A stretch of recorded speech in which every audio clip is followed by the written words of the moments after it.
କବିବର ରାଧାନାଥ ରାୟଙ୍କ ଜୟନ୍ତୀ। ବରଣୀୟ ସଭାପତି ମହୋଦୟ, ବିଜ୍ଞ ବିଚାରକ ମଣ୍ଡଳୀ, ଉପସ୍ଥିତ ଶ୍ରୋତାମଣ୍ଡଳୀ, ମୋର ପ୍ରତିଯୋଗୀ ବନ୍ଧୁଗଣ ଏବଂ ସାନ ବଡ଼ ଭାଇ ଓ ଭଉଣୀମାନେ, ଆଜିର ଦିନ ହେଉଛି କବିବର ରାଧାନାଥ ରାୟଙ୍କ ଜୟନ୍ତୀ। ଏହି ଅବସରରେ ମୋତେ କିଛି କହିବାର ସୁଯୋଗ ମିଳିଛି। 1848 ମସିହା ସେପ୍ଟେମ୍ବର 28 ତାରିଖ ଦିନ କବିବର ରାଧାନାଥ ରାୟ ବାଲେଶ୍ୱର ଜିଲ୍ଲାର କେଦାରପୁର ଗାଁରେ ଜନ୍ମଗ୍ରହଣ କରିଥିଲେ। ତାଙ୍କ ପିତାଙ୍କ ନାମ ସୁନ୍ଦର ନାରାୟଣ ରାୟ ଓ ମାଙ୍କ ନାମ ତାରିଣୀ ଦେବୀ। ମାତ୍ର 5 ବର୍ଷ ବୟସରେ ରାଧାନାଥ ତାଙ୍କର ମାତାଙ୍କୁ ହରାଇଥିଲେ।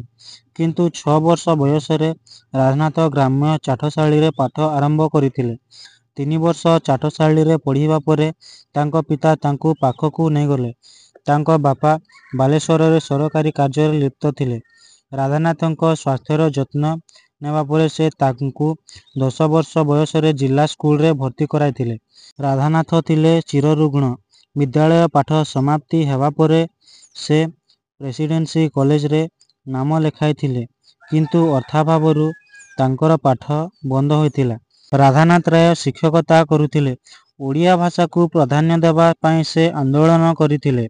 ରାଧାନାଥ ନିଜର ଜୀବନକାଳ ମଧ୍ୟରେ ଭାରତର ଅନେକ ସ୍ଥାନ ପରିଦର୍ଶନ କରିଥିଲେ। ପ୍ରକୃତିର ଶୋଭାକୁ ସେ ସଦାସର୍ବଦା ନିଜର ଲେଖନୀ ମୁନରେ ସ୍ଥାନ ଦେଇଛନ୍ତି।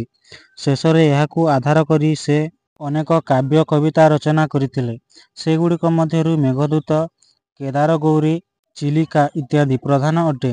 ଶେଷରେ ଏହି ମହାନ କବିଙ୍କର ମହାପ୍ରୟାଣ ଘଟିଥିଲା 1908 ମସିହା ଏପ୍ରିଲ 13 ତାରିଖରେ।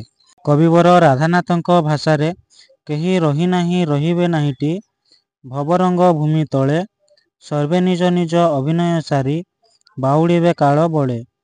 ସେ ଆହୁରି ମଧ୍ୟ କହିଛନ୍ତି, ଭବିତବ୍ୟ ଯାହା ଅବଶ୍ୟ ଘଟିବ, କିଏ ତା କରିବ ଆନ, କିଏ ଅବା ଏହି ଜ୍ୟୋତିଶ୍ଚକ୍ର ଗତି ରୋଧିବାକୁ ବଳବାନ। ଭୂଦେବ ମୁଖୋପାଧ୍ୟାୟଙ୍କ ମତରେ ରାଧାନାଥ ଓଡ଼ିଶାର ଗୌରବ କେତନ, ଉଦାର ବିନୀତ ଧୀର ସୁବୋଧ ସୁଜନ, ନାନା ଭାଷା ବିଶୋଭିତ, ନାନା ଶାସ୍ତ୍ରାନୁପଣ୍ଡିତ, କବିତା କାନରେ ପିକବର ପ୍ରିୟବର, ସ୍ୱର୍ଗୀୟ ସ୍ୱଭାବେ ପୃଥ୍ୱୀ ତୋମାର ଅନ୍ତର। ରାଧାନାଥ ଓଡ଼ିଶାର କରିଆ ଉଜ୍ଜ୍ୱଳ, ଦୀର୍ଘଜୀବୀ ହୟ ସାଥୀ ସ୍ୱଦେଶ ମଙ୍ଗଳ।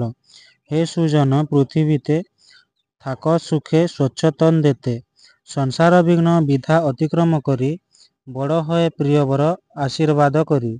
ପ୍ରକୃତରେ ରାଧାନାଥଙ୍କ ସମ୍ପର୍କରେ ଭୂଦେବ ବାବୁଙ୍କର ଏତାଦୃଶ ଅଭିମତ ହୋଇଛି ସଫଳ। ବାମଣ୍ଡା ଅଧିପତି ରାଧାନାଥଙ୍କ ସ୍ମୃତି ଉଦ୍ଦେଶ୍ୟରେ ଏକ ବେଦିକା ଉପରେ ଫଳକଟିଏ ନିର୍ମାଣ କରି ଏଥିରେ ଯେଉଁ କବିତାଟି ଲେଖିଥିଲେ, ତାହା ହୁଏତ ପ୍ରତ୍ୟେକଙ୍କ ମନରେ ଜାଗ୍ରତ ରାଧାନାଥଙ୍କ ପବିତ୍ର ସ୍ମୃତି। ସାହିତ୍ୟ କାନନଚାରୀ ବସନ୍ତ କୋକିଳ କବିବର ରାଧାନାଥ ରାୟ ବାହାଦୁର ଊନବିଂଶ ଶତାଧିକ ଅଷ୍ଟ ଶତାବ୍ଦୀରେ କରିଥିଲେ ବାମଣ୍ଡାକୁ ଶୁଭ ଆଗମନ। ଶେଷ କରି ଏଇ ଯାତ୍ରା ପ୍ରବେଶୀ ଆଳୟେ, ବିଭୋଗୀ ଭୋଗେ ଯନ୍ତ୍ରଣା ଅଷ୍ଟ ଦିନାନ୍ତରେ, ତେଜ ସର୍ବମାୟା ମୋହ ଆଉ ମରତନୁ, ଆମର ଭବନେ ଯାଇ ବିଶ୍ରମିଳ ସତ୍ୟ, କିନ୍ତୁ ରାଧାନାଥ ନାମ ମର୍ତ୍ତ୍ୟରେ ଅମର। ରଖିଯାଇଅଛ ଯେଉଁ ଅକ୍ଷୟ କୀରତି, ବିଲୁପ୍ତ ନ ହେବ ଯାବ ଚନ୍ଦ୍ରାର୍କ ମେଦିନୀ। ସେ ଥିଲେ ଓଡ଼ିଆ ଜାତିର କର୍ଣ୍ଣଧାର ତଥା ପ୍ରକୃତି ଉପାସକ। ତେଣୁ ଏହି ମହାନ କବିଙ୍କ ଉଦ୍ଦେଶ୍ୟରେ ମୁଁ ମୋର ଭକ୍ତି ଅର୍ଘ୍ୟ ଅର୍ପଣ କରି ବିଦାୟ ନେଉଛି। ଜୟ ହିନ୍ଦ। ପିଲାମାନେ ଭିଡ଼ିଓକୁ ଗୋଟେ ଲାଇକ୍ କରିଦେବ ଏବଂ ଆମ ଚ୍ୟାନେଲରେ ନଥିଲେ ଆମ ଚ୍ୟାନେଲକୁ ସବସ୍କ୍ରାଇବ କରିନେବ।